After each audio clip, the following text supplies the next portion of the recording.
You think you can just sit there and do nothing? We're all gonna die because of you. You think you can just get away with this? You're a disgrace.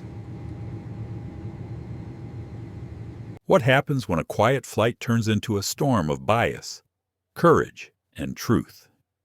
At 35,000 feet, Dr.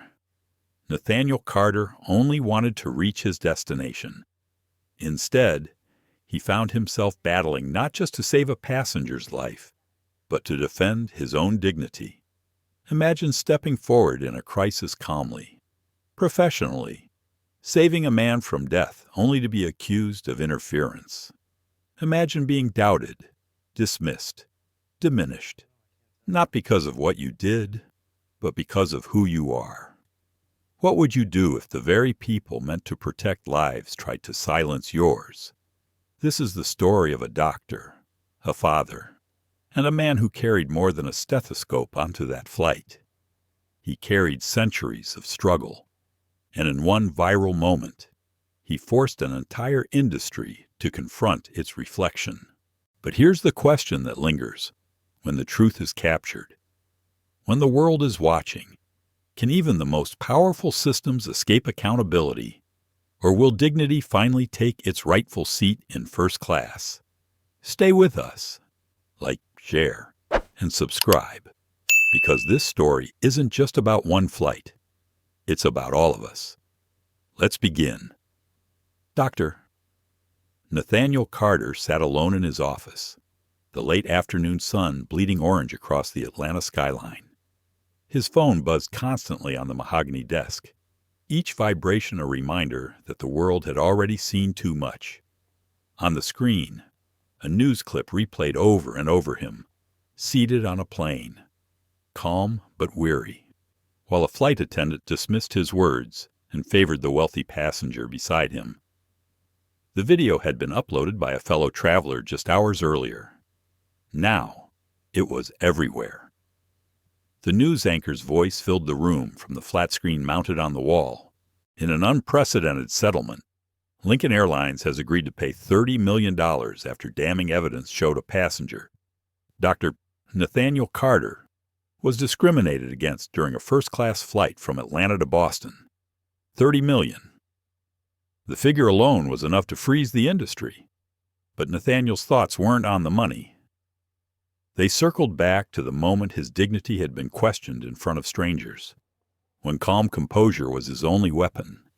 The humiliation still lingered like a bruise no one else could see. The phone rang. His attorney's name lit up Eleanor Brooks.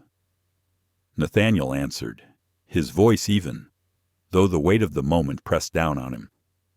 "The CEO of Lincoln Airlines wants a private meeting," Eleanor said without preamble.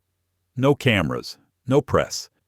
Just you, him, and a couple of board members. He says it's about more than money." Nathaniel leaned back, staring at the skyline as if the glass towers might hold answers. He had been through enough to know better. Private meetings were rarely about truth. They were about control. Still, he said only, "We'll see." And then, almost as if pulled backward by invisible strings, his mind slipped into memory. The flashback began. The terminal at Atlanta International Airport was alive with its usual Monday chaos: business travelers juggling laptops, families corralling children, the echo of rolling suitcases against tiled floors. Nathaniel checked his watch. 6:45 Mem. His flight wasn't until 8:30. Plenty of time. He moved with unhurried grace toward the Lincoln Airlines premium counter, a slim leather briefcase in hand. Inside were his research notes, presentation slides, and a single change of clothes. In just a few hours, he would stand before some of the nation's leading neurologists at the Boston Medical Summit to present findings that could change the future of traumatic brain injury treatment.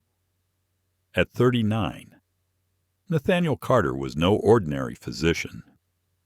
Harvard Medical School graduate, former chief resident at Johns Hopkins, now head of neurosurgery at Atlanta Metropolitan Hospital, His groundbreaking work in neural regeneration had the potential to restore lost pathways in the brain hope where there had once been none. But titles and accomplishments never shielded him from the way certain eyes flickered with doubt the moment they landed on him. He offered the check-in agent a polite smile. "Good morning, Dr. Carter, checking in for Flight 4287 to Boston." The agent, a woman in her 40s, glanced at his ID and platinum member card. For a beat too long, her brow creased. "First class?" she asked, voice tinged with surprise. "Yes, seat 2A. Her demeanor shifted. "Of course. Dr. Carter, my apologies for the confusion." Nathaniel nodded, taking his boarding pass. It wasn't new. These little hesitations, the subtle slights that stacked invisibly across a lifetime. He carried them quietly, like stones in his pocket.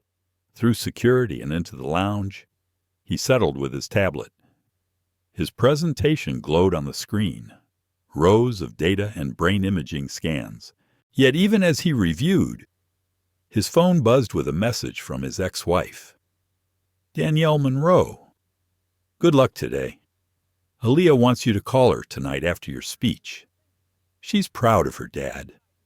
A smile warmed his face. At 16, Aaliyah was his anchor. Their divorce 3 years earlier had ended a marriage, but not the partnership of parenthood. Nathaniel's career demanded much, but fatherhood demanded more, and he never failed her. At 7:50, the boarding call came. He gathered his things and walked toward gate C14. The gate agent greeted him by name. "Good morning, Dr. Carter. First-class boarding now."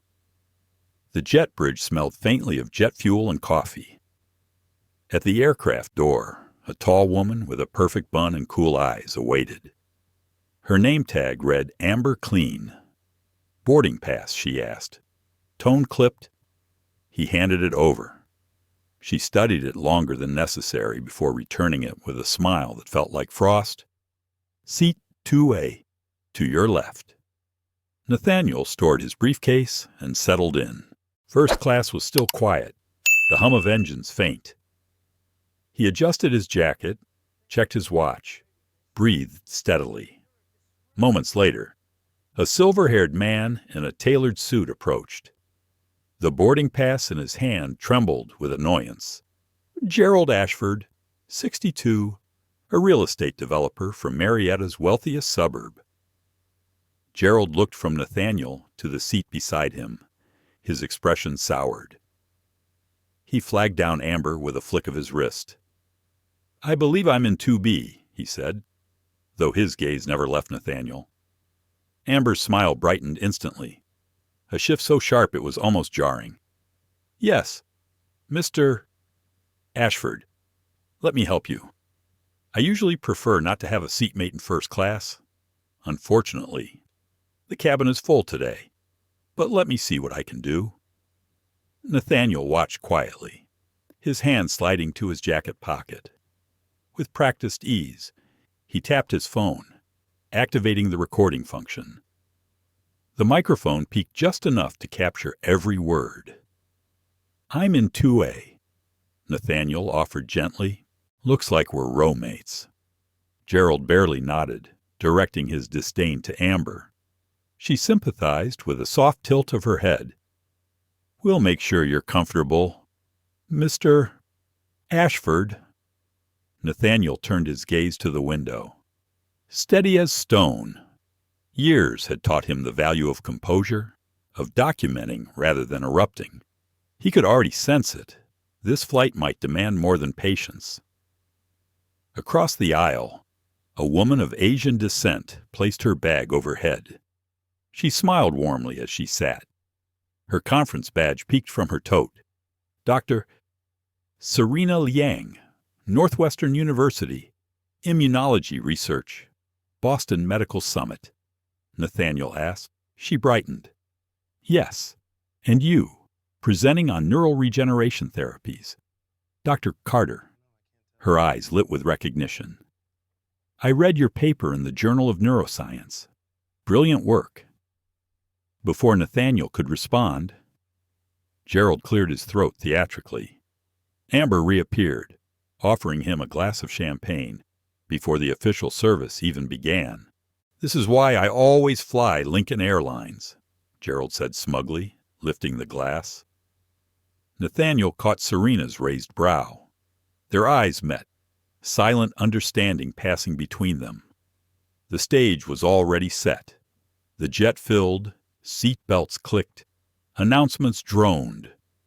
Nathaniel adjusted his smartwatch, its recording light blinking faintly. He had no intention of confrontation, but he knew better than to trust silence. As the plane prepared for takeoff, Gerald leaned back, muttering just loud enough first class isn't what it used to be. Too many people who don't belong. Amber's lips curved in agreement. "Times are changing. Mr. Ashford." Nathaniel said nothing. He catalogued. He endured. He pressed record. And somewhere deep within, he understood this flight would not pass quietly into memory. It would ignite something far larger than any of them could imagine. At 30,000 feet, Nathaniel Carter would learn once again that dignity, when tested, demanded not only silence, but truth captured, word by word, moment by moment. And that truth was already waiting, in the form of a blinking red light in his jacket pocket. The hum of the engines was steady, like a long exhale, as Flight 4287 lifted off the ground and broke through the thin clouds above Atlanta. "Doctor?" Nathaniel Carter leaned back in his seat, fastening his eyes on the cabin window, where the city below shrank into a patchwork of light and shadow. His thoughts, however, were not on the shrinking skyline. They drifted instead to Boston and the looming conference, where his name was printed in bold on the program Keynote Speaker, Advances in Neural Regeneration. He tried to let that honor settle en toe, but dignity had always been complicated for him. To most, the word conjured respect freely given. For Nathaniel, it was a daily negotiation, even now, only minutes into the flight. He had already felt the temperature of the cabin change when Gerald Ashford sat down next to him. It wasn't the champagne or the smiles Amber reserved for the wealthy man. It was the subtle way her body leaned toward Gerald and away from him that told Nathaniel what kind of morning it would be. Still, his instincts pushed him toward calm. He folded his hands in his lap, inhaled slowly, and reminded himself of the purpose of this trip. His patients at the hospital, the young residents who looked up to him, his daughter Aliyah, all of them depended on him showing up fully. Nathaniel glanced down at his smartwatch. Aliyah had sent him a photo the night before her at the piano, fingers poised delicately above the keys, face caught in concentration. She had been preparing for her school's recital, nervous but determined. "Play with your heart, not your fear," he had texted back. "Now!" He whispered those same words to himself. The seatbelt sign dinged off. Passengers shuffled in their recliners. Laptops opened. Phones clicked. A flight attendant in her 20s, badge-reading Taylor Reed, rolled the service card up the aisle. Taylor's manner was brisk, almost rehearsed, but her eyes softened when she addressed Nathaniel. "Coffee, tea, or juice for you, sir?" she asked. "Coffee, black, please," Nathaniel replied. Her hand hovered a second before Amber appeared at her shoulder, correcting in a low but sharp tone. "Start with Mr. Ashford first. He's requested immediate service." Taylor hesitated, then turned the pot toward Gerald. Nathaniel offered a small, polite smile, but inside he felt the familiar weight pressing at his ribs. Small gestures, small cuts. They added up. and he knew Amber's direction wasn't just about protocol. Gerald received his glass of orange juice with a satisfied grin. "Thank you, darling. Always appreciate top service." "Of course. Mr. Ashford," Amber said, warmth radiating in her tone. When Taylor finally turned to Nathaniel, her voice had dimmed, neutral now. "And for you be, Sir Coffee," Nathaniel repeated. It arrived lukewarm. He lifted the cup, inhaled its weak aroma, and chose not to comment. Instead, he tucked the moment away. The red light of his phone recording blinked faintly from his jacket pocket, hidden from the casual eye. Beside him, Gerald unfolded a leather portfolio, pulling out financial reports as though they were props in a performance. Every page turned was accompanied by a muttered remark. Market volatility, tax shelters, liquidity streams. Nathaniel had no interest in his neighbor's world of numbers and profit margins. Still, Gerald kept looking over, as if daring Nathaniel to inquire, to show deference. "You in business?" Gerald finally asked, voice dripping with assumption. "I'm a physician," Nathaniel replied, eyes still on the window. "Oh," Gerald said, a pause stretching long enough to register judgment. "A general doctor neurosurgeon." Gerald blinked, caught off guard, then let out a forced laugh. "Well, I guess brains are good business, too." Nathaniel didn't respond. He knew any answer would invite more diminishment, so he let silence carry the weight. He had mastered that art using stillness as armor. Across the aisle, Dr. Serena Liang had opened her laptop. Occasionally, she glanced over, her expression betraying quiet recognition of the imbalance unfolding. She tapped something on her keyboard, then offered Nathaniel a discreet nod, as though to say, "I see you." That small solidarity steadied him more than the coffee ever could. The hours stretched forward. Nathaniel tried to focus on his slides, scrolling through images of neural pathways, before and after scans that proved regeneration was possible. His research had already restored partial speech to stroke victims, movement to those with spinal injuries. To him, these were miracles rooted in science. To the world, they were hope. Yet at 30,000 feet, among champagne flutes and indifferent smiles, none of that seemed to matter. Midway through the flight, Nathaniel felt a tightening in his chest. Not pain, but tension. He reached into his pocket for a small pill container, shaking out his routine blood pressure medication. He pressed the call button. Amber appeared within seconds, eyes narrowing as though his request itself was suspicious. "Yes," she asked. "I need a glass of water to take my medication," he explained calmly. "What medication, lisinopril?" "For hypertension." Her lips pursed. "Do you have documentation for that?" "It's prescribed by my physician," Nathaniel said evenly, though the edges of his patience trembled. "It's in a labeled container." Amber's tone turned cold. "For safety reasons. We don't just hand out water for unidentified pills. You'll need to wait." Nathaniel blinked, stunned by the absurdity. "It's water," he said softly. "I only need water." Gerald chuckled beside him, low and derisive. Maybe in coach they'd be more accommodating. Nathaniel's hand tightened around the pill container. For a fleeting second, anger rose like fire in his chest. He imagined snapping back, calling out the cruelty in Gerald's words, the petty cruelty in Amber's refusal. But he swallowed it, closing his eyes instead. He thought of Aaliyah at the piano, her small hands brave on the keys. Play with your heart, not your fear. Taylor appeared a minute later, her voice hushed.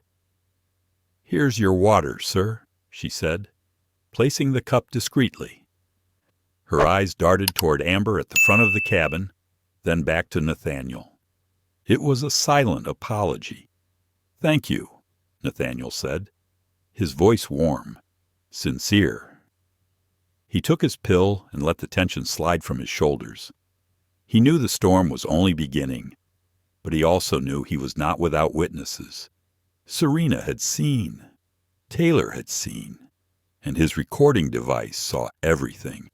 The plane cruised forward, a silver needle across blue sky.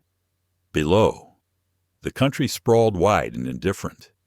Above, in the pressurized silence of first class, Nathaniel Carter sat steady, a man preparing not only for a medical keynote, but for a battle he never asked for, one he had fought in different forms his entire life.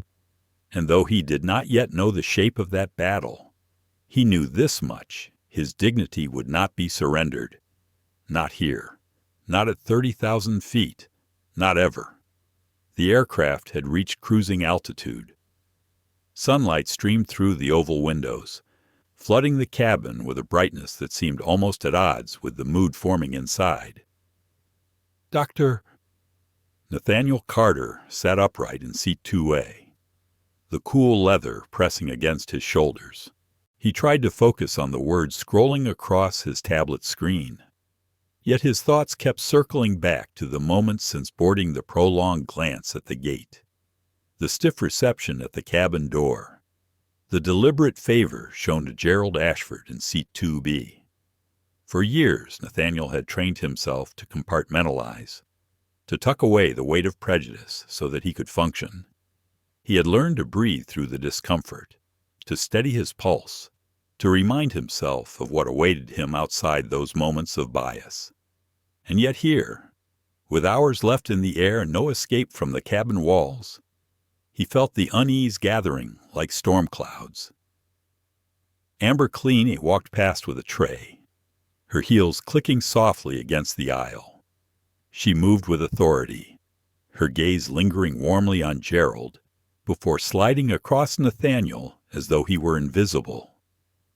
Nathaniel watched her pause, lean slightly toward Gerald, and ask if the temperature was comfortable.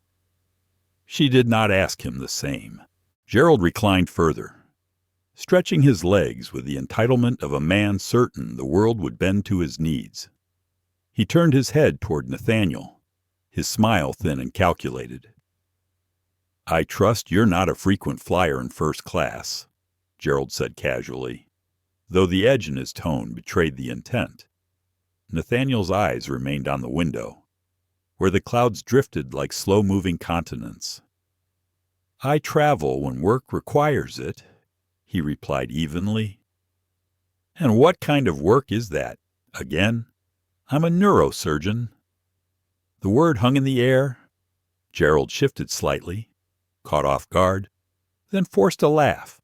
"Ah, brains? Impressive, I suppose. Though I have to say, there's nothing like the thrill of closing a real estate deal worth hundreds of millions. Now that's impact."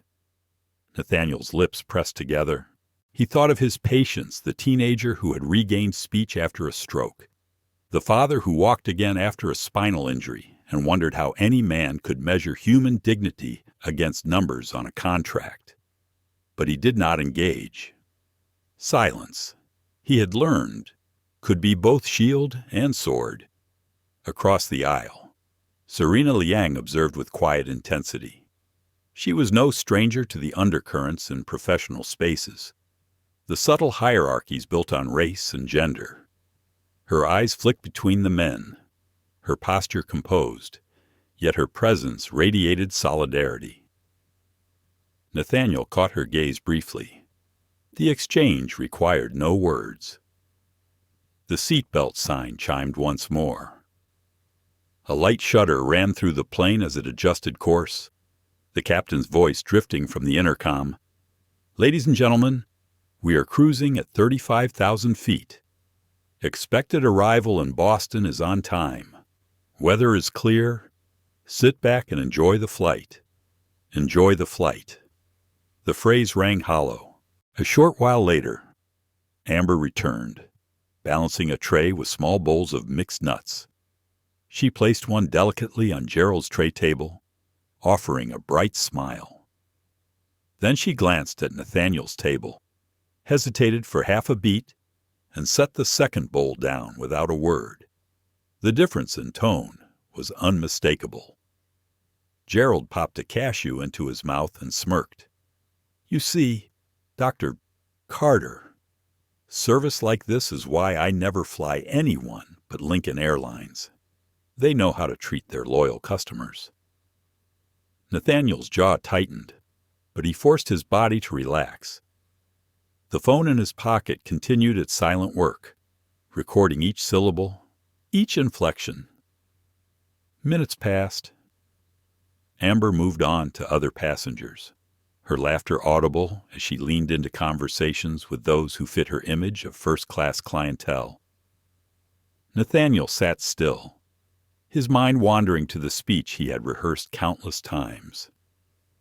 He pictured the conference hall, the rows of seats filled with colleagues and students. He imagined the applause not as validation, but as recognition of the work itself, the lives his research might change. It was that vision that steadied him when the present felt unbearable. Taylor Reed emerged again, her service cart rattling softly. She paused at Nathaniel's row, glancing between him and Gerald. "Would you like another coffee, sir?" she asked. Voice careful. "Yes, thank you," Nathaniel said. Before she could pour, Amber appeared at her side. "No refills yet," she said sharply. "Focus on the other rows first." Taylor's lips parted as if to object, but she closed them quickly, swallowing her frustration. She rolled the cart forward, eyes lowering. Gerald chuckled, shaking his head. "Such efficiency. I do appreciate discipline in staff. Don't you?" Nathaniel turned his gaze back to the clouds. "I appreciate fairness," he said quietly. Gerald tilted his head, smirk curling again. "Fairness is overrated. Some people just don't belong in certain places, no matter what ticket they buy." The words landed like a stone in Nathaniel's chest. For a fleeting second, he felt heat rise behind his eyes, an old ache he thought he had mastered. His mind spiraled inward, back to medical school, to the professor who once questioned whether he had truly earned his spot, to the patients who had asked for another doctor after seeing the color of his skin. Each memory sharpened the present. But then he thought of Aaliyah. He imagined her laughter, her resilience. He steadied his breathing. Dignity was his inheritance, no matter who tried to strip it away. Serena's voice broke the silence. "Actually, Dr. Carter's work has already changed countless lives. Neural regeneration is one of the most promising fields in medicine today." The statement was calm, but the intention was clear, a shield offered in solidarity. Gerald's eyes narrowed. "And you are Serena Liang, Immunology Research, Northwestern." Gerald leaned back, dismissive. "Ah, academia. Always so self-congratulatory." Amber returned then, carrying another flute of champagne for Gerald. She placed it down with a smile that bordered on adoration. "For you, Mr. Ashford. Compliments of the crew." Gerald raised the glass in mock salute. "Now this is service." Nathaniel did not respond. His silence was not surrender. It was endurance. The phone recorded it all, the champagne offered freely, the water withheld, the words spoken with intent to diminish. As the hours ticked on, the unease deepened. Nathaniel sensed the trajectory of the flight had shifted, though not in the physical sense. The air felt charged, heavy, as though each slight carried them closer to a breaking point. He adjusted his tie, sat straighter, and whispered inwardly a reminder: play with your heart, not your fear.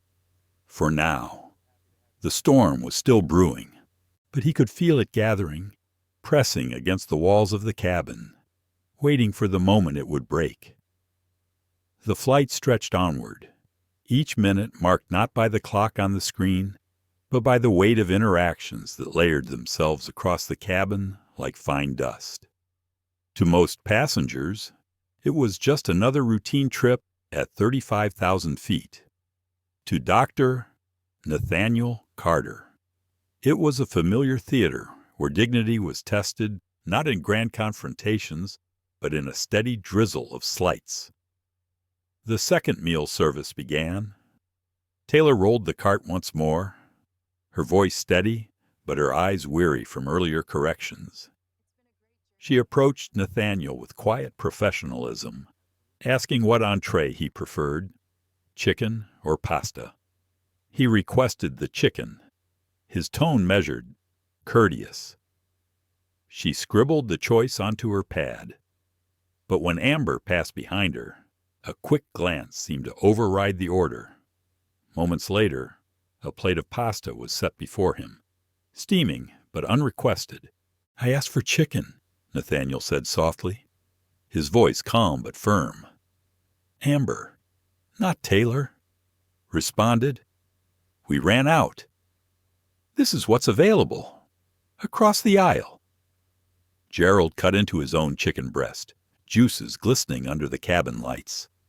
He caught Nathaniel's glance and smirked. "Excellent choice, if you ask me. Nothing like poultry done right." Nathaniel looked down at the pasta.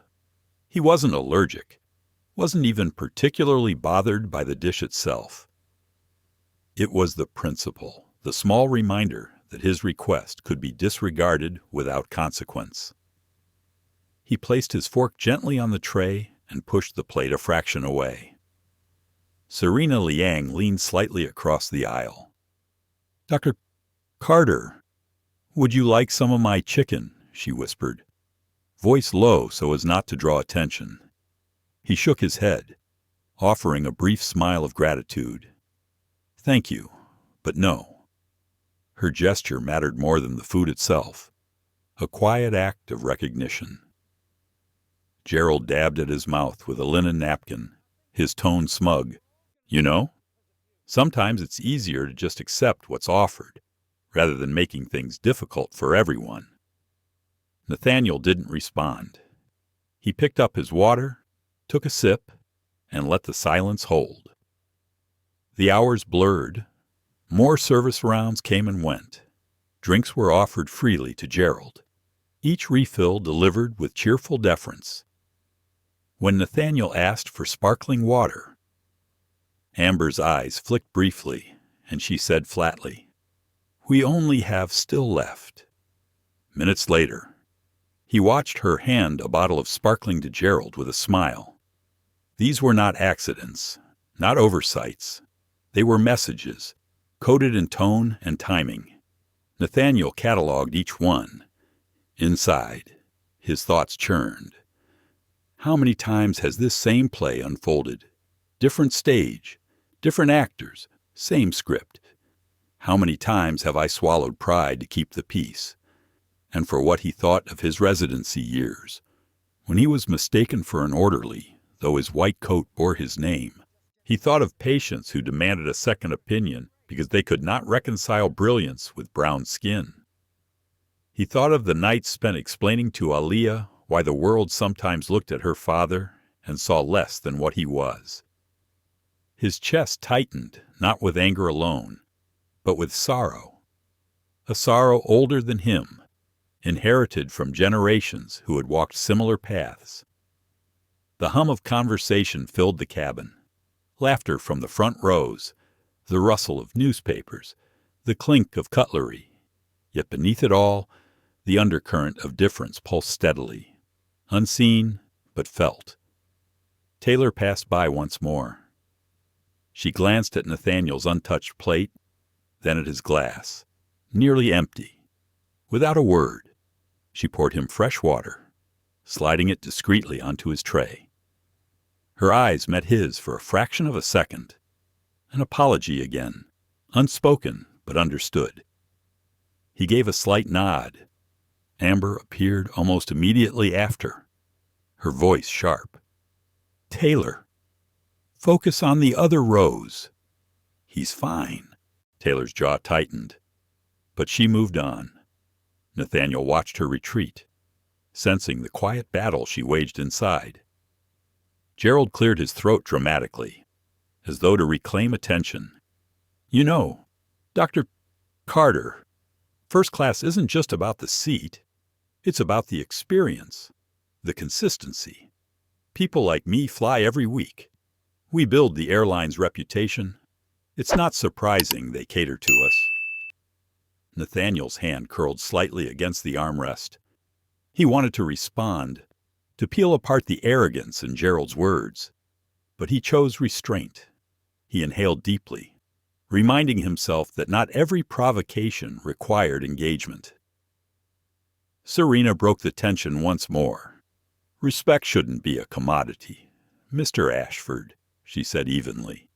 "It's not something to be rationed based on loyalty points." Gerald's laugh was hollow, spoken like someone who doesn't understand business. Amber approached then, collecting trays. When she reached Nathaniel's seat, she paused just long enough to let her disapproval register before whisking his untouched plate away. The cabin lights dimmed, signaling rest. Passengers reclined, some closing eyes, others pulling blankets over themselves. Nathaniel remained upright, staring at the seat back in front of him, his mind restless. He thought again of Aliyah, of her recital approaching, of her confidence growing under his encouragement. He thought of the speech he would give in Boston, the weight of expectation pressing upon him, and now, layered atop it all, the fresh reminder that no matter how high he rose, prejudice followed like a shadow. His inner voice argued with itself. Should I have spoken up about the chicken? The water? Would it matter? Would it only confirm the narrative they already expect, that I am difficult, ungrateful, disruptive? The plane rocked gently as it cut through a patch of turbulence. Nathaniel steadied his breathing. He closed his eyes and whispered inwardly the mantra that had carried him through countless storms: play with your heart, not your fear. In the dim cabin light, his phone continued its quiet work, recording each word, each silence, each small wound, delivered under the guise of service.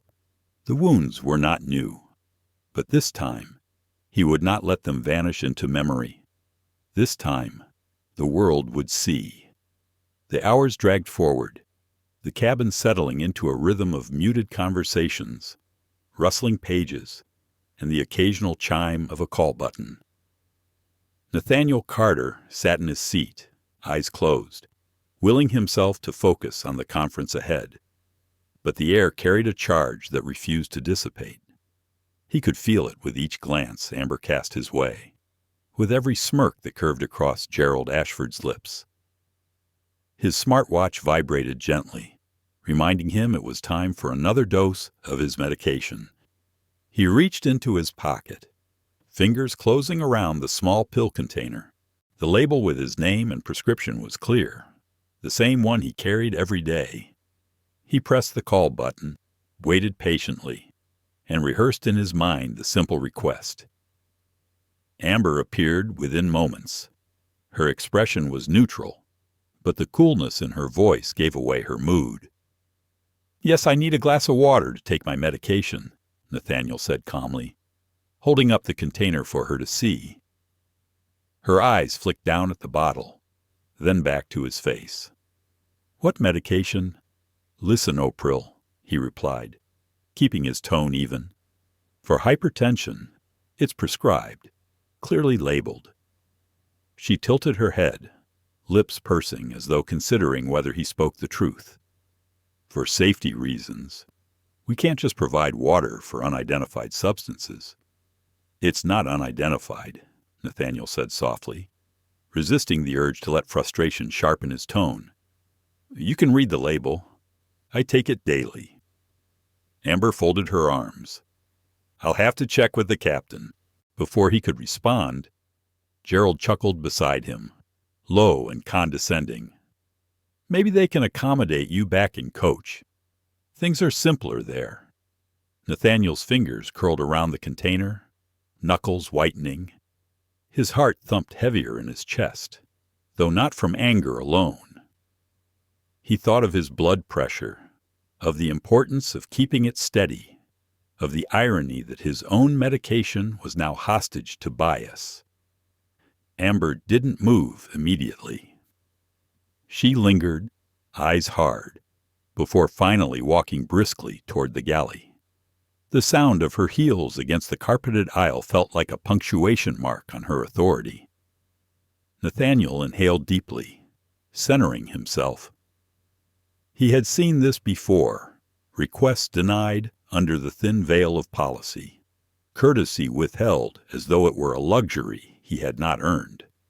He thought of his patients, men and women who had trusted him with their lives, who never questioned his credentials once they saw the precision of his work. Yet here, at 35,000 feet, he was reduced to suspicion over a glass of water.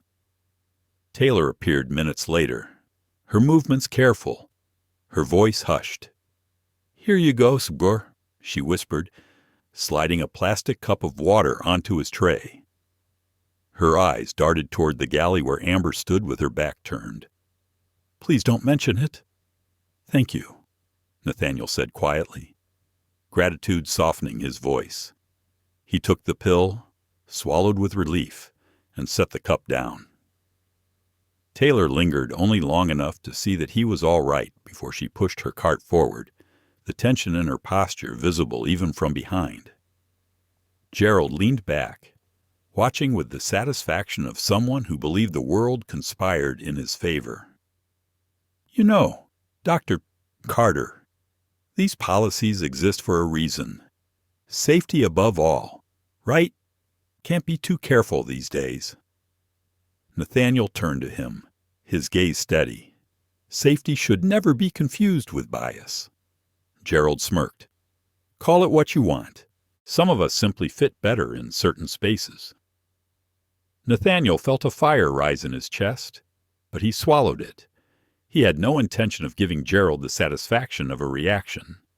Instead, he shifted his eyes toward the window, letting the endless sky steady him. The seatbelt sign dinged as the plane encountered a patch of turbulence. The aircraft jolted slightly, sending ripples through drinks and trays. A nervous laugh escaped from somewhere in the cabin. Nathaniel steadied himself with a hand on the armrest. His mind whispered warnings. Keep calm. Document. Endure. Serena Liang's voice broke the tension. "It's not bias to want fairness," she said from across the aisle, her tone firm yet measured. "It's not policy to humiliate someone for asking for water. Everyone deserves basic respect." Amber appeared then, her expression taut as she addressed Serena. "Ma'am, I suggest you mind your own business. Our crew is trained to handle all service matters." Serena didn't flinch. "Your training should include recognizing dignity."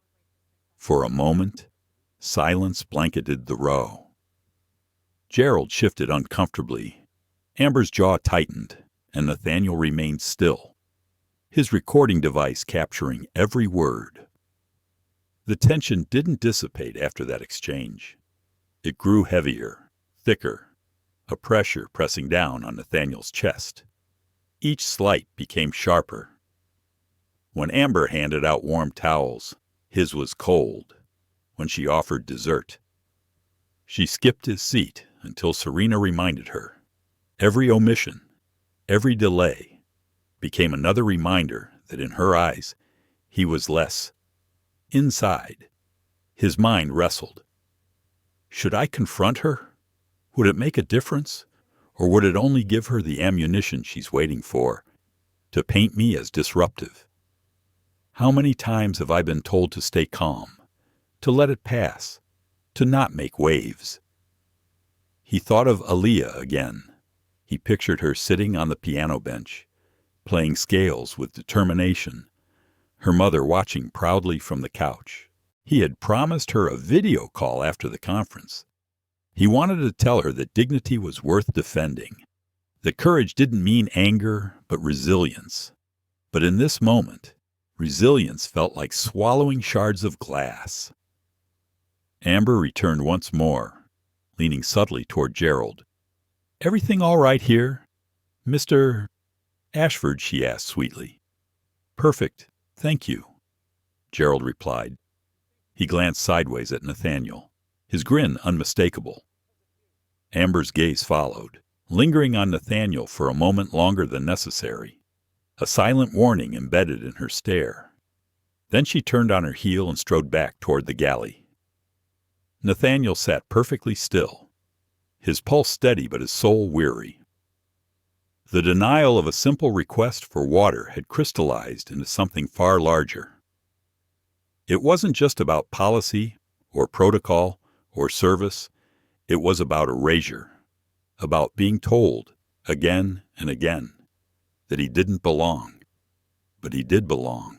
He belonged in this seat, on this flight, in this life he had built through brilliance and grit. No amount of bias could rewrite that truth. The phone in his pocket continued its quiet vigil, recording everything. Nathaniel opened his tablet, staring once more at the slides for his keynote. He forced himself to focus on the images of neurons bridging gaps, of broken pathways restored, healing, renewal. In the corner of his mind, a whisper echoed. Perhaps his work wasn't only about medicine. Perhaps it was also about survival, about proving that broken systems, like broken neurons, could be forced to repair themselves under pressure. He sat back, eyes on the screen, while the cabin buzzed with the illusion of normalcy. He knew the storm hadn't yet reached its height.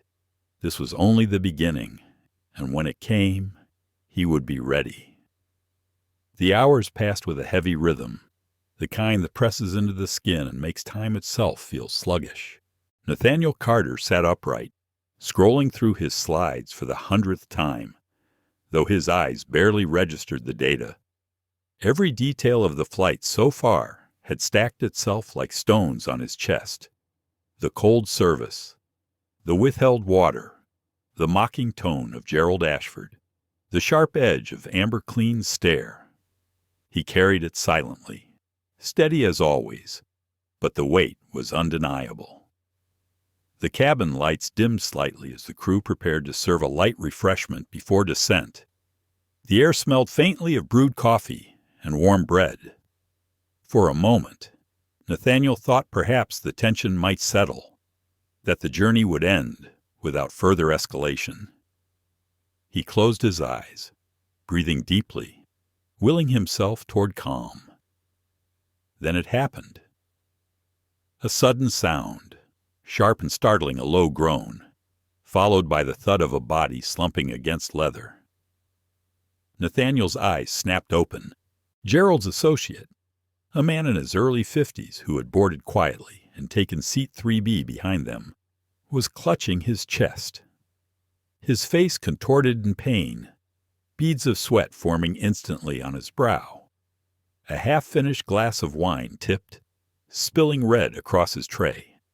The cabin erupted in gasps. Serena Liang unbuckled her belt instantly, half rising from her seat. "He's in distress," she said aloud. "Chest pain." Amber appeared from the galley, her eyes wide but her posture stiff. She froze, tray in hand, as if the script she had rehearsed for years no longer applied. Sir, can you hear me?" she asked the man, but her voice trembled. Nathaniel's instincts surged forward, decades of training overriding hesitation. He was already unbuckling his belt, his hands steady. "I'm a physician," he announced calmly, rising to his feet. "Cardiac emergency. He needs immediate assistance."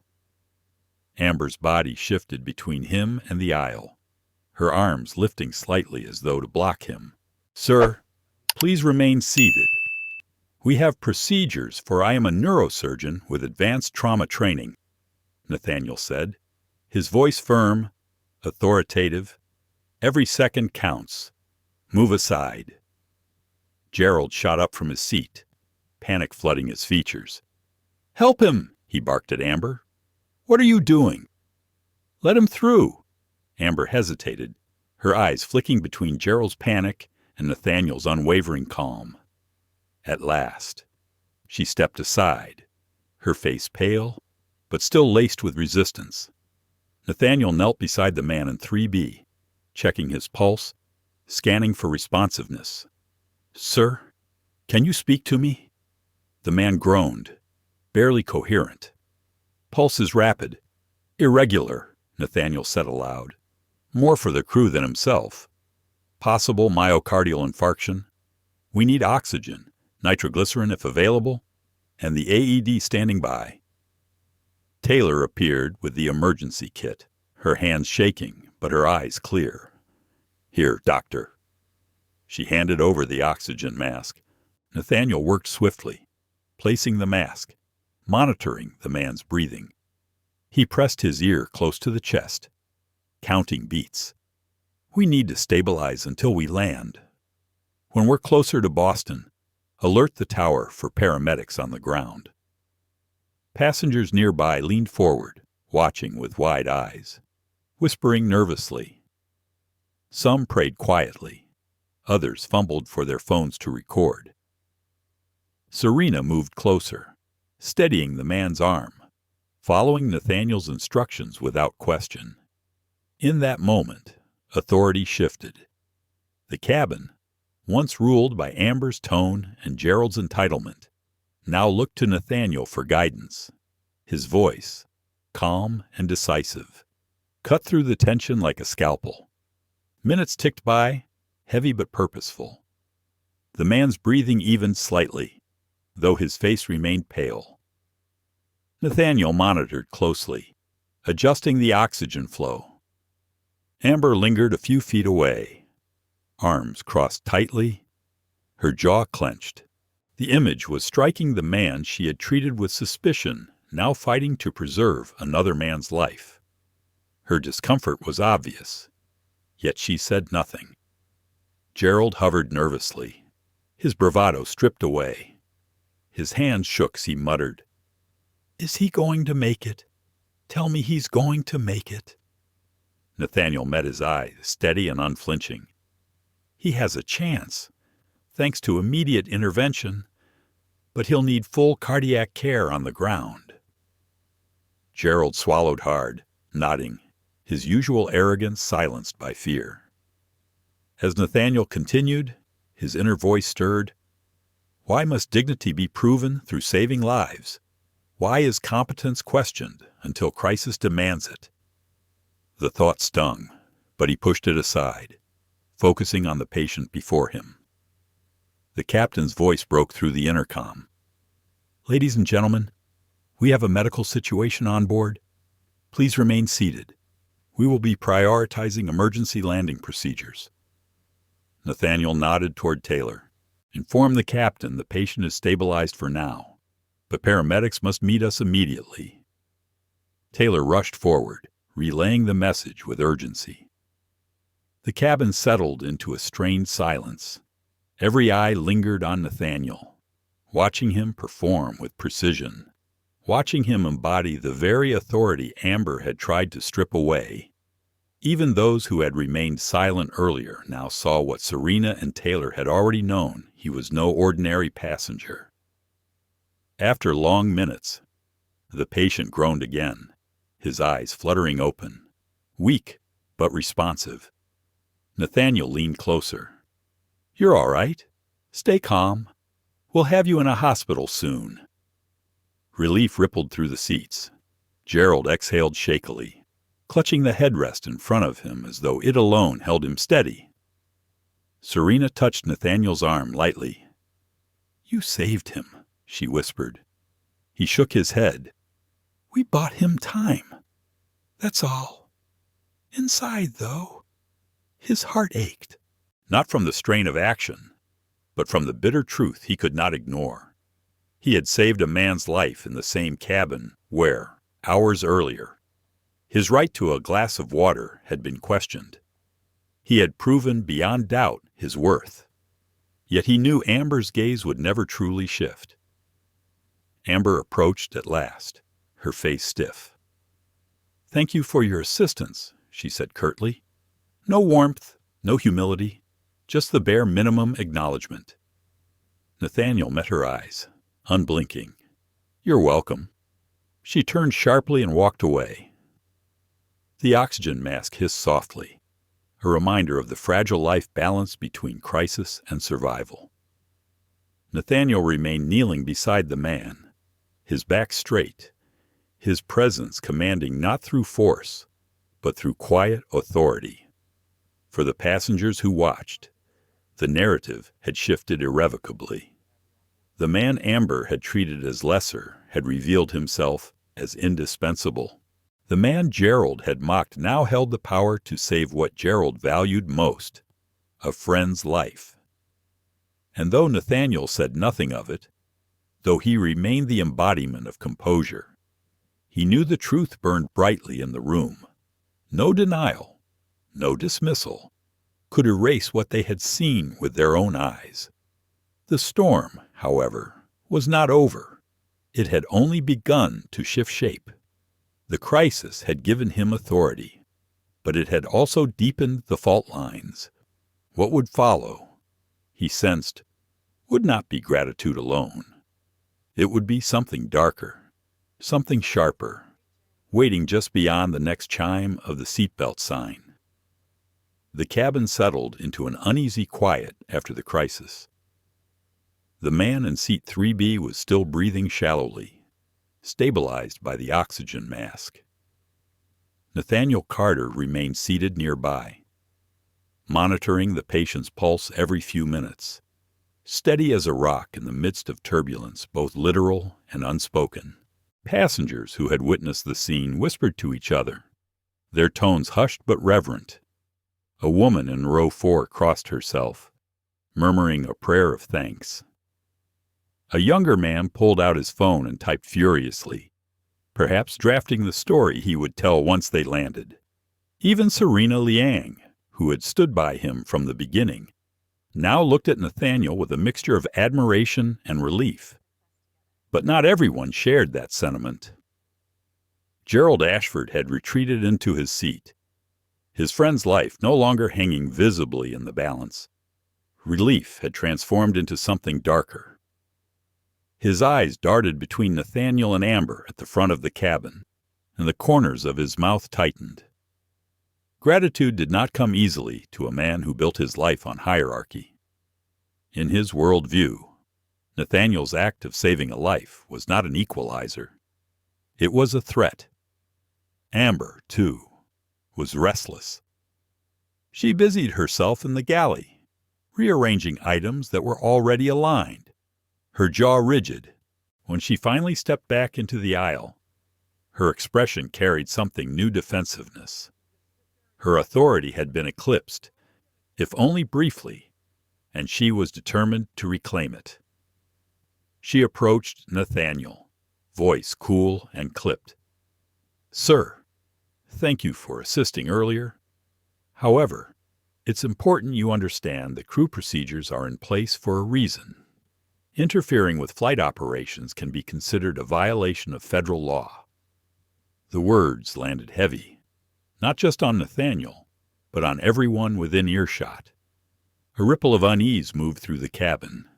Serena sat upright, incredulous, interfering. He saved a man's life. Amber's tone sharpened. Medical emergencies are to be handled under crew supervision. He acted without authorization. Nathaniel's head turned slowly, his eyes steady on her face. "I identified myself as a physician. I acted because seconds matter." "You hesitated." Amber's cheeks flushed, though her voice remained hard. "That is your interpretation." Gerald seized the moment, leaning forward, his words aimed a wound. If you ask me, he was looking for attention. All this theatrics, pulling rank, making the crew look incompetent. Convenient, isn't it? Recording everything, waiting for a chance to cry foul. Gasps broke out from a few passengers nearby. Serena's jaw clenched, fury sparking in her eyes. She spoke before Nathaniel could. That's outrageous. Without him, your friend would be dead. Gerald smirked, his voice dripping with false reason. And yet here we are, with a man who ignored instructions, disrupted crew authority, and is now being painted as some kind of hero. Tell me that doesn't sound convenient. The tension in the cabin thickened like storm clouds. Nathaniel sat still, his silence deliberate. Inside, his mind churned. This is the pivot, gratitude giving way to accusation. They cannot allow me the dignity of being seen as savior. I must be recast as intruder. Amber crossed her arms, nodding slightly at Gerald's words as though they held merit. The captain will need a full report of what happened, she said, including the fact that proper channels were not followed. Serena rose from her seat, her voice steady but charged. I will be giving a statement too, and mine will say that Dr. Carter acted swiftly, professionally, and with absolute necessity. Every passenger here knows it. Murmurs of agreement rippled through the rows. A man 2 seats back called out, "He saved that guy. We all saw it." Another voice, a woman's, added, "He knew what he was doing." The crew froze. Amber's face tightened. Authority was slipping through her fingers, and she grasped for control with sharper claws. Regardless of what some passengers believe, federal regulations are clear. Passengers are not to interfere with crew duties. This will be noted. Gerald leaned back, satisfied, as though he had planted a seed that would grow in his favor. His arrogance returned, masking the panic that had gripped him earlier. Nathaniel's phone recorded it all, silently capturing the inversion of truth. He kept his composure, though inside his thoughts were layered with both anger and sorrow. Even when life itself proves worth, there are those who will twist the story, even when the evidence is clear. Denial is their refuge. He adjusted his tie, his voice calm but carrying across the cabin. I did not interfere. I fulfilled an oath that exists beyond this cabin, beyond this airline, beyond anyone's discomfort. I saved a man's life. That is the only fact that matters. Amber's eyes narrowed, her lips pressing into a thin line. She turned on her heel and retreated toward the cockpit. The cabin buzzed with whispers. Some passengers shook their heads in disbelief at Amber's hostility. Others looked at Nathaniel with quiet solidarity. The divide was clear: those who saw his dignity and those who refused. Gerald leaned closer, voice low but venomous. Don't think this makes you untouchable. People like me have influence. I can make sure the right story gets told. Nathaniel's gaze met his, unwavering. The right story always tells itself. Eventually. Gerald scoffed, turning away. But the tremor in his hand betrayed the confidence he tried to project. The minutes crawled by. The man in 3B remained stable, his shallow breath steady under the mask. Serena checked on him periodically, her presence a quiet shield against the hostility seeping through the aisle. Taylor moved carefully, offering Nathaniel a soft nod each time she passed, small gestures of support that spoke louder than words. Nathaniel leaned back, resting his head against the seat, his mind turning inward. This isn't just about me. This is about every time someone has been told they don't belong, even when they are saving lives. even when they are carrying excellence in their very hands. This cabin is a microcosm of a much larger truth, and I must endure, because my endurance speaks louder than their denial. The captain's voice broke through the intercom. Ladies and gentlemen, we are beginning our initial descent into Boston. Please return to your seats and fasten your seat belts. Emergency medical personnel will meet us at the gate.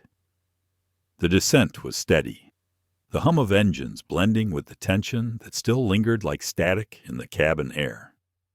Nathaniel kept his focus on the patient, though he knew the next battle would not be medical. It would be narrative, and narratives, he understood, were powerful weapons.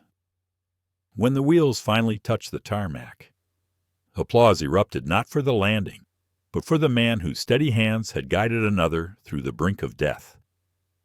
Nathaniel felt the vibration of clapping palms ripple through the air. For a fleeting second, it felt like vindication, but then he saw Amber at the front of the cabin, clipboard in hand, her face set with determination. He saw Gerald whispering into his phone, his words hurried and hushed. And Nathaniel knew. The applause was temporary.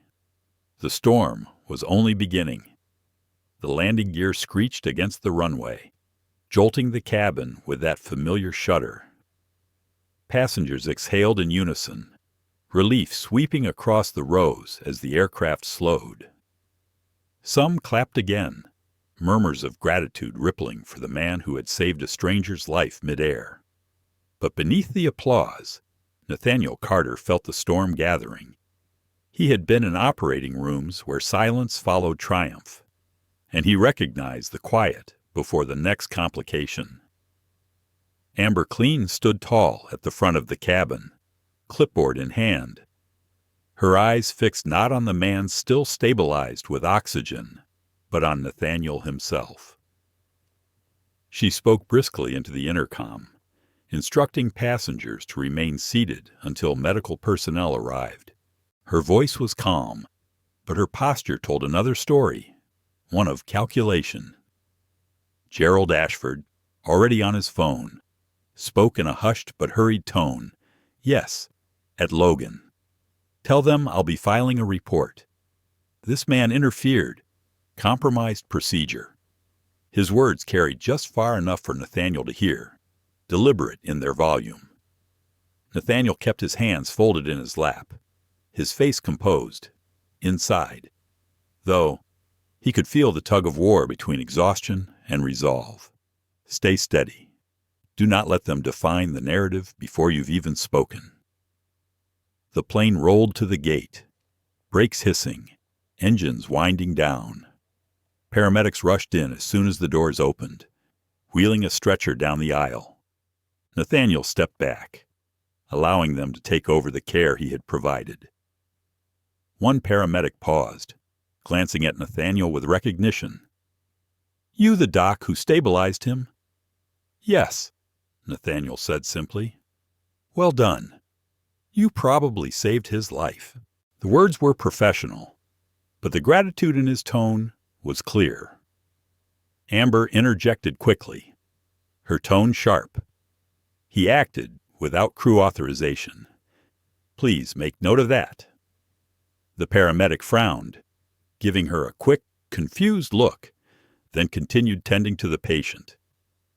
Serena Liang's lips parted as though she might protest, but Nathaniel caught her eye and shook his head gently. Not yet. Timing mattered.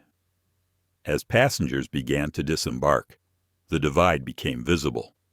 Several stopped by Nathaniel's seat, offering whispered thanks, brief squeezes of his shoulder, nods of acknowledgement. Others, including Gerald, hurried off with stiff backs and cold glances, determined to carry a different story into the terminal. When Nathaniel stepped into the jet bridge, the cool air hit his face like a new stage light. Waiting at the end stood two airport security officers in dark uniforms, alongside a woman in a navy blazer with the airline's insignia pinned to her lapel. Her smile was thin, rehearsed, her eyes calculating.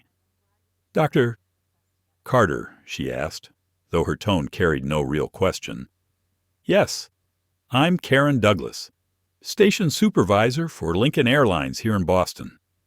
We've received a report of passenger interference during the flight. I'll need to ask you a few questions before you proceed.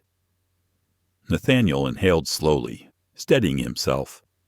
Around them, passengers trickled by, casting glances as the scene unfolded. Some lingered, curious. Serena stopped just behind him, her presence intentional, her chin lifted. Of course, Nathaniel said. I'll answer any questions, but I'd like it noted that I acted as a physician during a medical emergency.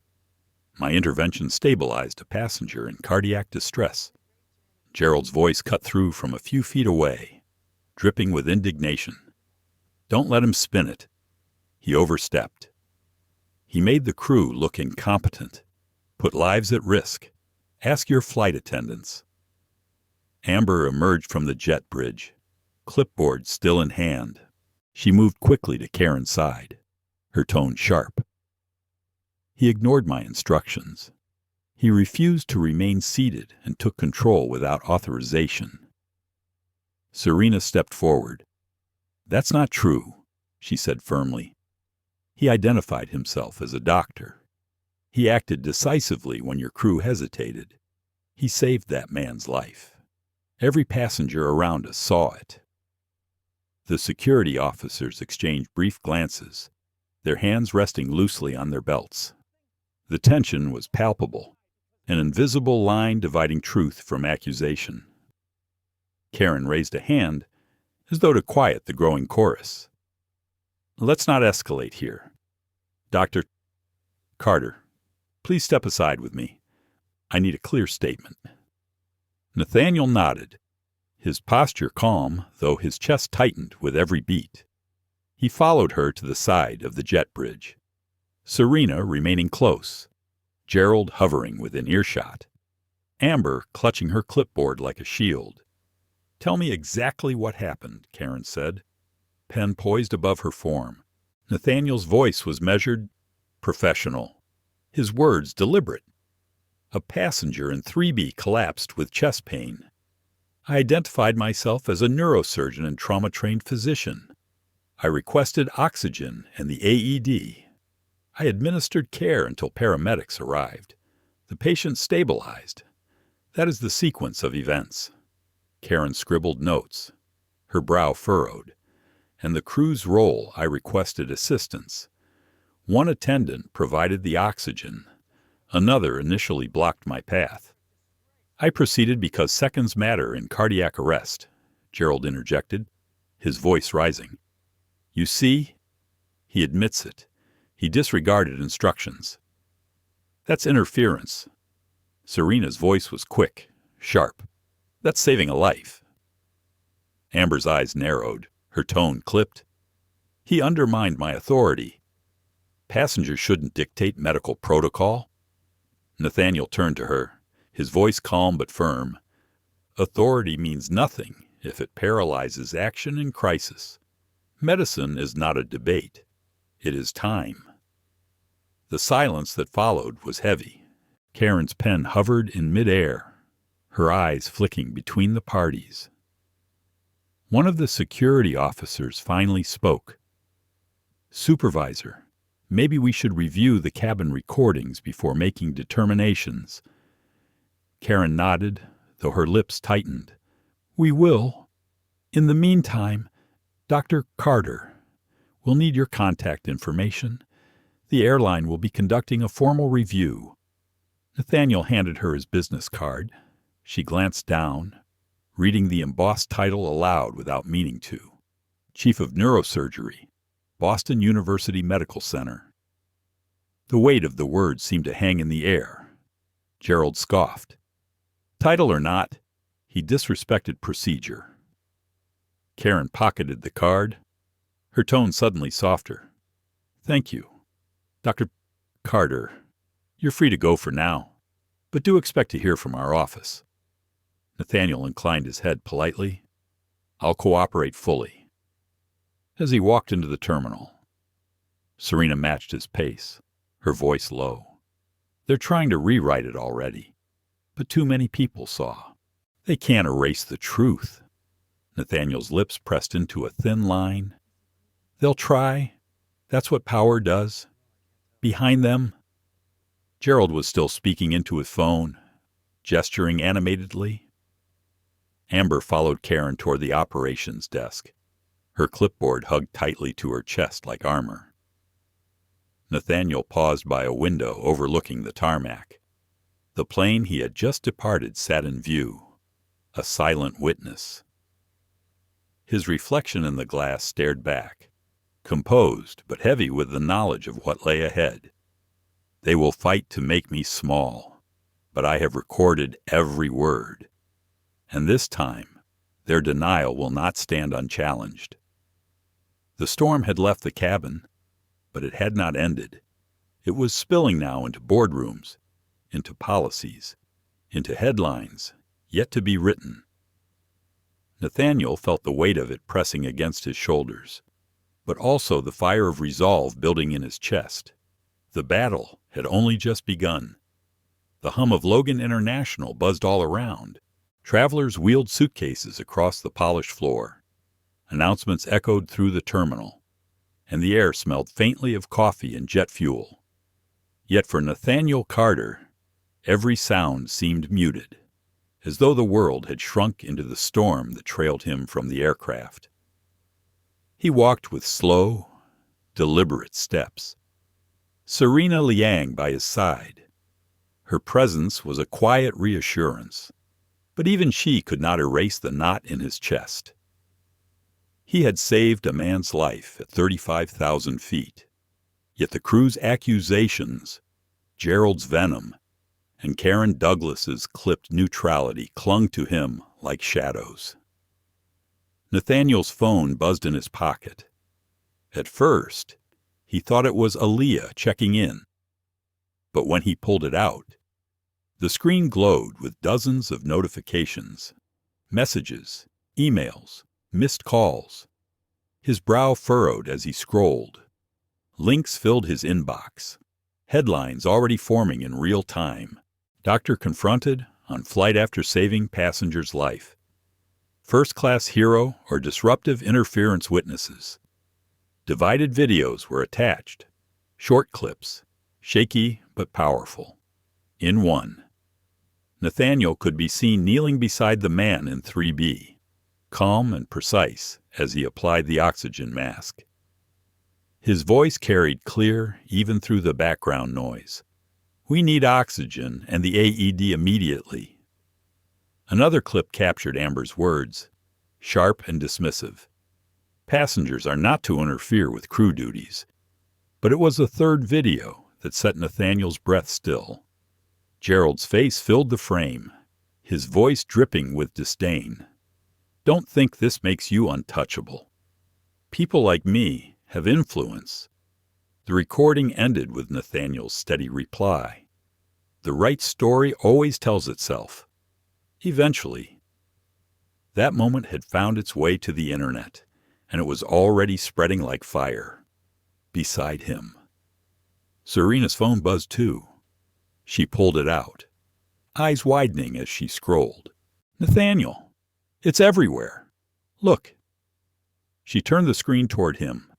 Social media feeds flooded with hashtags. Doctor on board. First class bias. Lincoln Airlines. Comments poured in, some furious, some incredulous, others filled with gratitude that someone had stepped up when it mattered. Nathaniel exhaled slowly, the weight of the world shifting on his shoulders. The narrative, once in Amber and Gerald's hands, was slipping beyond their control. A group of passengers who had been on the flight lingered nearby, huddled around their own phones. One woman pointed toward Nathaniel, whispering urgently to her friend. Another approached cautiously. "Dr. Carter?" she asked, her voice tentative. "Yes," he said, his tone calm, though weariness pressed at his bones. "I just want to thank you," she said. "I recorded part of what happened, too. I've already shared it. People need to know the truth. Serena smiled faintly. The truth has a way of finding its way out. Nathaniel nodded, though inside, doubt still gnawed. Truth is fragile. It can be twisted, weaponized. Will it hold under the weight of power and money? The terminal around him became a stage. Reporters had not yet arrived, but curious travelers pulled out phones, snapping photos, whispering his name. Each flash felt both validating and invasive. Nathaniel adjusted his jacket, straightened his shoulders, and walked forward with quiet dignity. By the time he reached the baggage claim, the first reporter had appeared, a young woman with a microphone and a cameraman trailing behind her. Dr.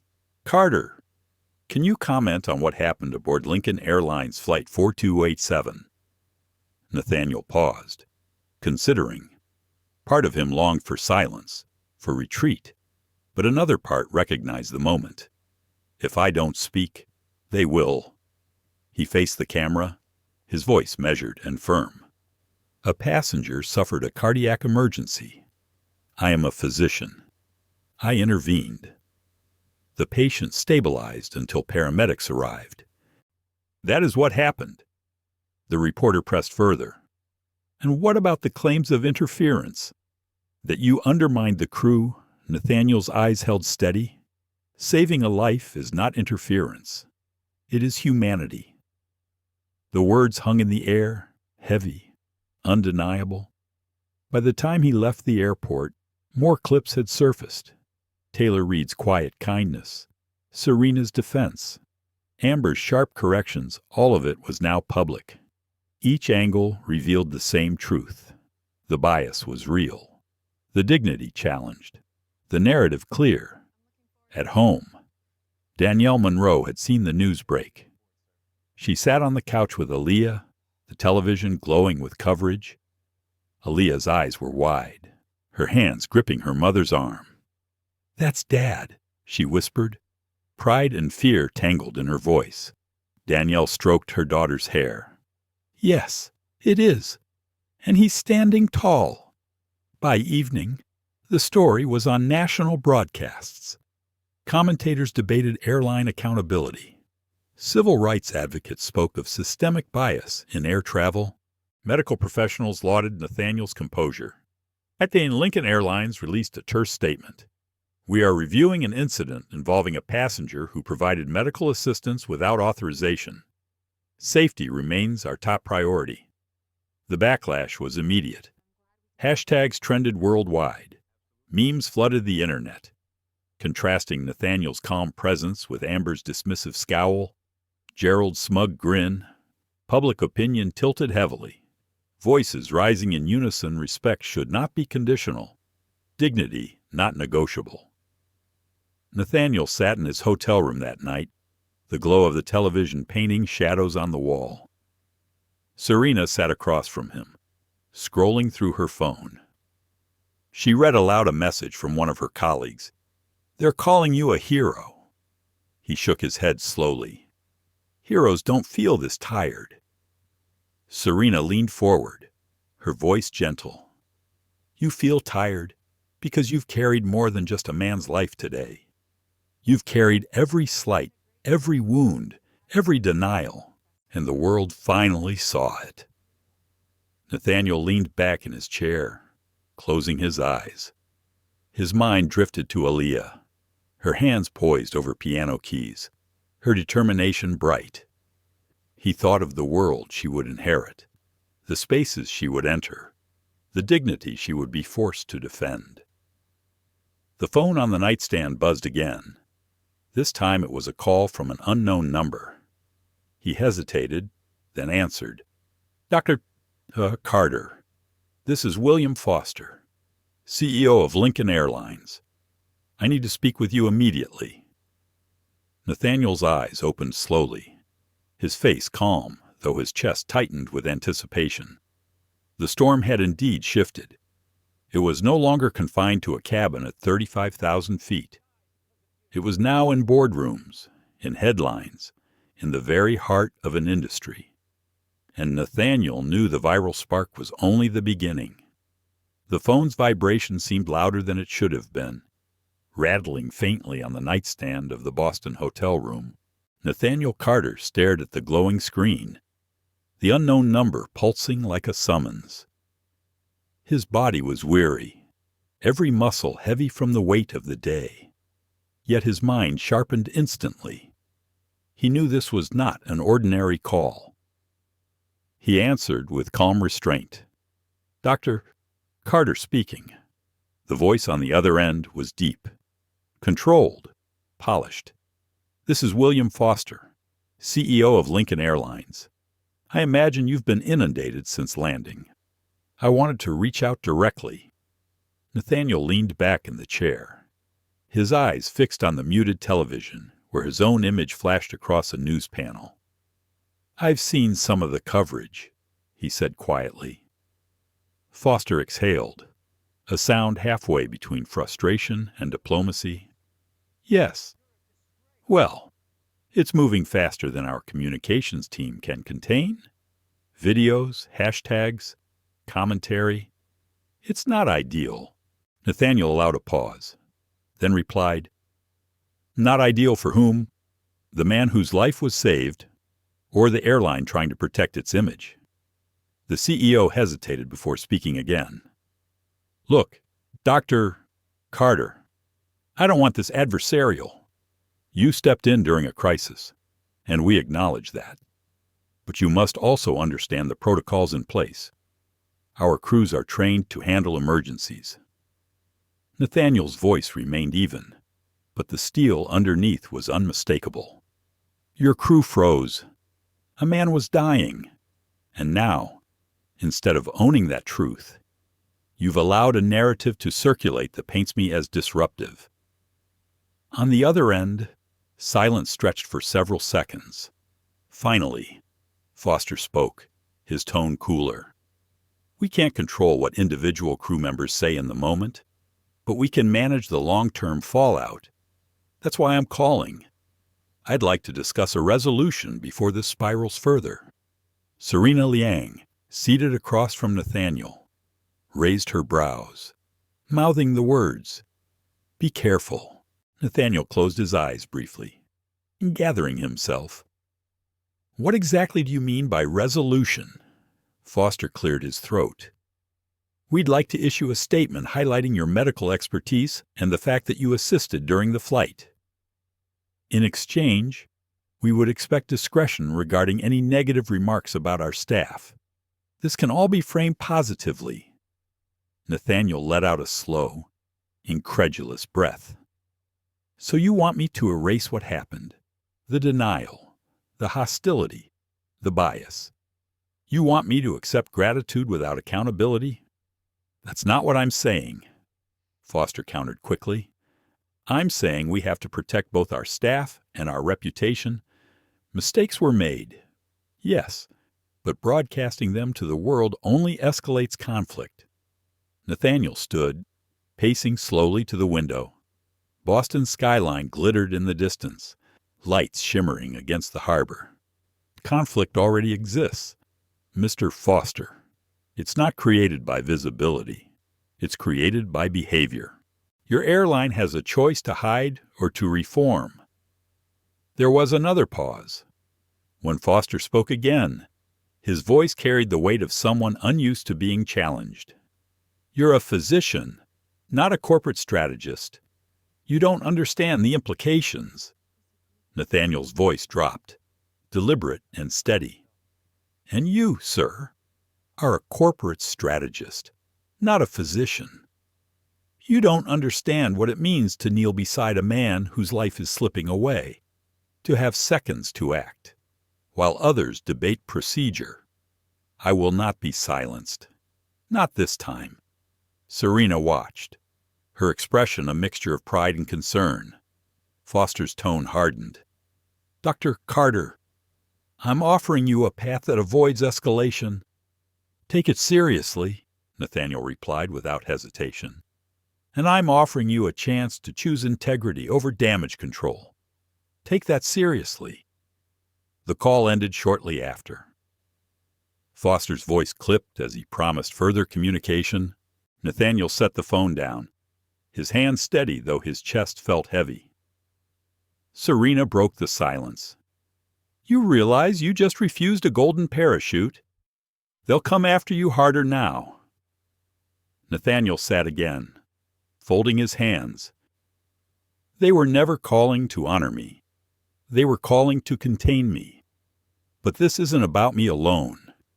It's about every person who's been silenced in smaller ways, ways that never made the news. If I bend now, nothing changes." Later that night, another wave of notifications lit up his phone. The airline's official statement had been released. It read, "In part, Lincoln Airlines. Thanks Dr. Carter for his medical assistance during Flight 4287. We are reviewing reports of procedural discrepancies to ensure passenger safety and crew authority are upheld." The phrasing was careful, polished, and hollow, gratitude laced with suspicion. A pat on the back followed by a slap on the wrist. Public reaction was swift. Commentators on evening broadcasts dissected the statement. Some praised Nathaniel as a hero, undermined by corporate doublespeak. Others debated whether he had indeed crossed boundaries. But the overwhelming tide on social media leaned in his favor. People saw the videos, heard the tones, felt the imbalance. The truth was not easy to spin. At home, Danielle Monroe texted him late into the night. "Aaliyah is proud of you. She says she wants to play something at the recital dedicated to you. Keep going, Nate. The world is watching." He stared at the message, a lump forming in his throat. He typed back simply, "Tell her I'm already proud." Sleep came fitfully, haunted by images of the cabin. Amber's narrowed eyes, Gerald's smirk. But morning brought clarity. His phone buzzed again, this time with an invitation. A major news network wanted him live in studio. They wanted his story, unfiltered. Serena urged caution. "They'll twist your words if you're not careful. Remember, corporate PR is a machine." Nathaniel nodded. "But so is truth, when spoken clearly enough." He looked at himself in the mirror before leaving the hotel. The reflection showed fatigue. Yes, but also resolve. His tie was straight, his shoulders squared, his gaze unwavering. He knew the battle had shifted arenas from a cramped airplane cabin to the vast stage of public opinion. And he was ready. Morning sunlight streamed across Boston, gilding the skyline in gold. Nathaniel Carter stood at the lobby doors of the hotel, his posture composed, his expression calm but alert. The black car waiting at the curb was sent by the network, its tinted windows promising both anonymity and exposure. He adjusted his tie, exhaled slowly, and stepped inside. The ride to the studio was quiet, interrupted only by the murmur of the radio. News anchors' voices spilled from the speakers, already discussing him. The physician at the center of the Lincoln Airlines controversy will speak publicly today. The words floated in the air like both burden and invitation. Inside the studio, bright lights cast sharp edges on every surface. Producers hustled with clipboards, headsets crackling. Nathaniel was ushered into makeup, where a young woman dabbed lightly at his face. "Just a touch to reduce the shine," she said softly, her tone respectful. Her eyes flicked up to meet his, carrying quiet admiration. When he stepped onto the set, the anchor greeted him with a firm handshake. "Dr. Carter, thank you for being here." Nathaniel inclined his head. "Thank you for the invitation." The cameras blinked red. The countdown echoed 3, 2, 1. The anchor's polished voice filled the studio. "We're joined today by Dr. Nathaniel Carter, the physician at the center of an incident aboard Lincoln Airlines Flight 4287. Videos of his actions and the subsequent treatment he received have sparked a nationwide conversation. Dr. Carter, can you walk us through what happened? Nathaniel sat tall, his voice clear, steady. A man experienced a cardiac emergency mid-flight. I am a neurosurgeon with trauma training. I identified myself, requested medical equipment, and intervened. The passenger stabilized until paramedics arrived.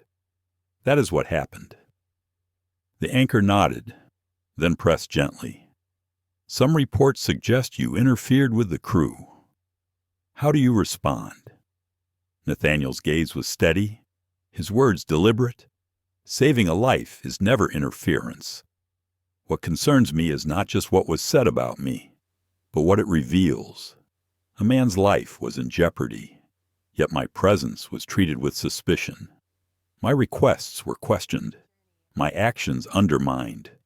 That is not protocol, that is bias. The studio fell into a hush. The anchor leaned forward slightly. Bias in what sense? Nathaniel paused, then spoke with quiet gravity. Bias in the sense that dignity was withheld until crisis forced recognition. Bias in the sense that assumptions about who belongs in first class, who is trusted, who is doubted, still shape our world. That bias nearly cost a man his life. The word struck deep. Even behind the cameras, producers had stilled. The interview continued, each question peeling back layers, each answer revealing not just an incident, but a pattern. Nathaniel spoke of his patients, his daughter. The countless times subtle discrimination had shadowed his achievements. He spoke not with bitterness, but with the solemn authority of lived truth. By the time the interview ended, social media feeds were already ablaze. Clips spread rapidly, Nathaniel's calm rebuttal, his insistence that saving lives was not interference. His stark phrase bias nearly cost a man his life. Across the country, commentators amplified the message. Civil rights leaders praised his composure. Medical associations issued statements of solidarity. Even celebrities retweeted the clips, adding captions like, "This is dignity in action," and "Lincoln Airlines needs accountability." Inside Lincoln Airlines headquarters, the mood was frantic.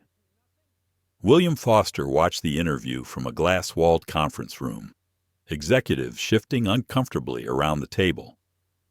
One VP cleared her throat. "Public opinion is not on our side. The more we delay, the worse it gets." Foster's jaw clenched. "We can't appear weak." Another executive countered, "It's not weakness to admit error.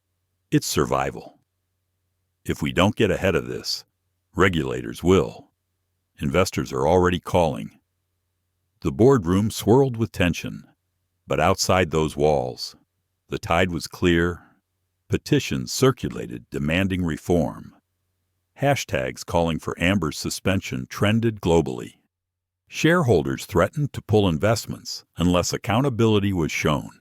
Meanwhile, Nathaniel returned to his hotel room. Exhaustion pressed against him, but so did a current of something else momentum. His phone rang constantly. Journalists, advocates, strangers offering support. Danielle's text blinked on his screen. Aaliyah watched the interview.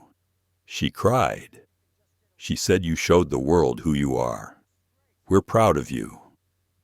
Nathaniel closed his eyes, whispering to himself, "Play with your heart, not your fear." That night, Lincoln Airlines released a second statement. Unlike the first, it was not cold or clipped. It was sweeping, almost desperate. "We deeply regret the treatment Dr. Carter experienced during Flight 4287. His actions saved a life, and for that we owe him profound gratitude." Effective immediately, the crew involved has been suspended pending review. Furthermore, we are committing $50 million toward comprehensive bias training and independent oversight of our operations. The words reverberated across screens. For many, it was too little, too late. For others, it was a victory, proof that voices raised together could force change. Nathaniel read the statement silently, Serena sitting across from him, her expression mixed. "It's a start," she said softly. He nodded slowly. A start, but not an end. For him. The reckoning was not in corporate press releases. It was in the lives of people who would board flights tomorrow, next week, next year, carrying with them the same fear of being dismissed, diminished, doubted. True reckoning meant more than apologies. It meant transformation. The next morning, Nathaniel was invited to address a press conference. Cameras filled the room. Microphones clustered like flowers at the podium. He stepped forward, shoulders squared, heart steady. "I did not ask to be here," he began, his voice rich and calm. "I boarded a flight like any other passenger. I sat in my seat like any other traveler. But when crisis struck, I did what my oath demanded. I saved a life. And for that, I was doubted, diminished, denied. That is the truth of what happened." He paused, scanning the room. "But this is not just about me. This is about every person who has been told they don't belong, who has had their dignity withheld, who has been forced to prove their worth over and over again. This is about systems that must change, not just statements that fade." Applause broke out, loud and sustained. Cameras flashed, recording every word. Nathaniel stood still, letting the sound wash over him, not as validation, but as momentum.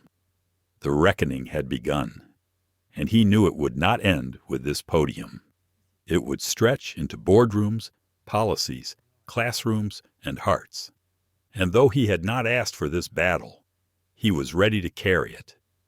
The courthouse steps shimmered beneath the late afternoon sun, autumn leaves tumbling across the wide plaza like golden confetti. Reporters jostled for position, microphones thrust forward, cameras flashing. Dr. Nathaniel Carter stood at the top of the stairs, not as a man cornered by controversy, but as someone carrying the weight of change. To his right was his attorney, Martin Hale, calm and composed. To his left, Dr. Serena Liang, who had become more than just a witness. She was a steadfast ally. Behind them stood community leaders, civil rights advocates, and even a few passengers from Flight 4287 who had come to show their support. A hush spread as Nathaniel stepped toward the microphones. He took in the sight before him, faces expectant, hungry for truth, weary of excuses. His deep voice rolled across the plaza. "Today is not about one man, one airline, or one flight," he began. "It is about what dignity means when we step into public spaces. It is about whether we allow bias to define who belongs, and whether silence becomes complicity. On that flight, my qualifications were questioned. My humanity was diminished. And yet, when a life was at stake, I did what any doctor would do. I saved it. That is the oath I live by. But the greater question is, why must some of us prove ourselves over and over again before we are seen as worthy?" The crowd erupted in applause. Some shouted his name. Others simply nodded, their faces heavy with recognition. He raised his hand gently, letting the sound settle. "This case has concluded with a settlement $30 million, the largest of its kind in aviation history. But money was never my pursuit. What matters are the changes tied to it. Lincoln Airlines has agreed to implement mandatory anti-bias training, independent oversight, and the creation of the Air Travel Equity Initiative, a program dedicated to studying and addressing discrimination across the entire industry. These are not perfect solutions, but they are beginnings." Reporters scribbled furiously. Cameras clicked in rhythm. Nathaniel's gaze softened as he continued, "For me, the truest victory is knowing that no one else should have to sit silently through the kind of treatment I endured that day. We have proven that documentation matters, that truth matters, and that courage, whether it's standing, recording, or speaking out, creates ripples far beyond one person's life." The applause swelled again, but Nathaniel stepped back, letting Martin take a few legal questions. He exhaled slowly, his eyes scanning the crowd until he spotted a familiar face near the back. Aaliyah stood beside Danielle, her hair pulled back, her expression proud but emotional. She gave him a small wave, and his chest tightened with a warmth no camera could capture. Later that evening, in a quiet corner of a Boston hotel, Nathaniel sat with Serena and Martin, reviewing documents. The settlement terms were exhaustive, but what struck him most was the new advisory board Lincoln had agreed to establish. They had formally invited him to serve as one of its founding members. "You don't have to accept," Martin said, adjusting his glasses. "They'll make the board either way. You've already achieved more than most ever could." Serena leaned forward. "But if you join, Nathaniel, you'll shape more than policies. You'll shape culture. You'll make sure this isn't just words on paper." Nathaniel rubbed his temples, fatigue mingling with determination. "I became a doctor to heal bodies, not corporations. And yet, maybe healing institutions is just another form of medicine." They sat in silence, the weight of the choice heavy in the room. The following weeks moved quickly. Videos of his speech flooded social media. Hashtags surged. Celebrities amplified the story. And late-night hosts turned his ordeal into punchlines, though always with an undertone of respect for his composure. Across the country, people debated, argued, reflected. Letters poured into Nathaniel's hospital office, some from patients thanking him, others from strangers sharing their own stories of bias in airports, hospitals, schools. It was overwhelming, but also affirming. He was no longer carrying this alone. One evening, back in Atlanta, Aaliyah curled up on the couch beside him. "Dad," she said softly, "everyone at school is talking about you. Some of my friends said their parents showed them your interview to explain what courage looks like."